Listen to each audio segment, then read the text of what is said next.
Hello, fellow felters. This is Christy Day of Wool Envy, and I'm about to make some new wool shoes. I'm in here in my kids' bathroom while Rebecca takes a bath.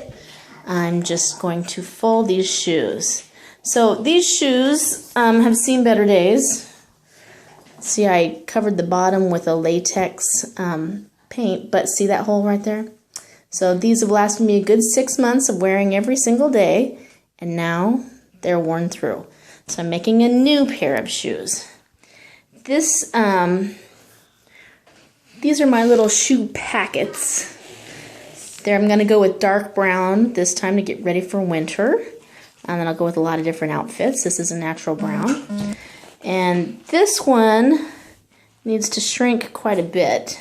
Is it this one? No, this one's fairly well shrunk. Now, it was much bigger before, and I've been rolling it to shrink. Now, this one is still way too big. See how much bigger that is? I shrunk this one by rolling it more.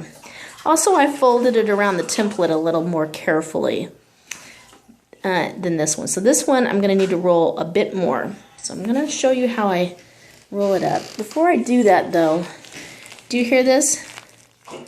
Inside these little shoe packets is a template made of large bubble wrap, and that's what you hear in there. And it's just a cutout of my foot that is about 30% larger than my foot, that I layered with actually 5 very, very thin layers of wool on each side. I felted those over to make these packets. Now, what I'm going to do is fold that up, put it on a noodle. You can put it on anything that's round. Wrap it up, and then I simply sit here and roll it back and forth. And as I roll it this way, it's going to shrink this way. If it's too wide on the outside of the foot, like on the width,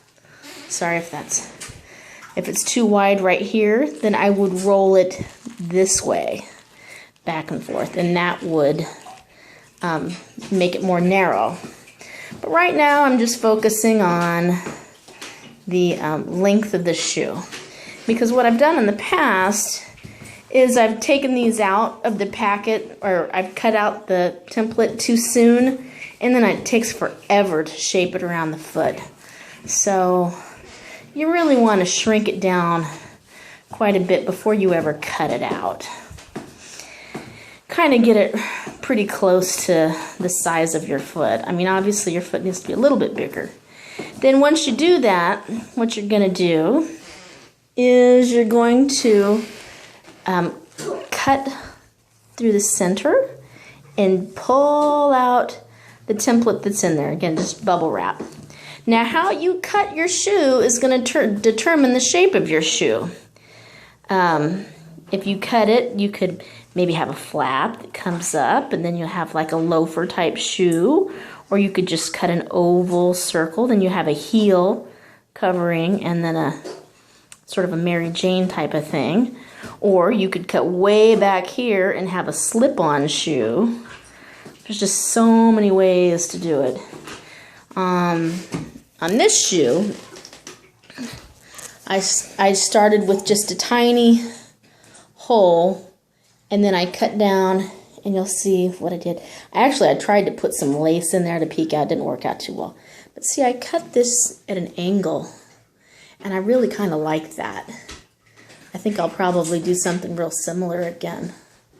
But I'll try to look on Pinterest and see. Now see, I left myself some space in the back. That became my heel. So wool shoes are a ton of fun. There is millions of things that you could do for decorating your shoe. But I find that it's best just to go with a basic color first and then decorate it. Because otherwise, I mean, you might just put a ton of effort into something that just might turn out really funky. So there you go. This is a little bit on how to shrink your shoes. So if you haven't tried wool shoes, all you need is some batting and some roving, or just some batting even. You're going to need about 7 ounces of batting for a pair of shoes. So have fun, and don't go with merino. Go with something that's a little more coarse because it's more durable. Okay, have fun. Talk to you later. Bye-bye.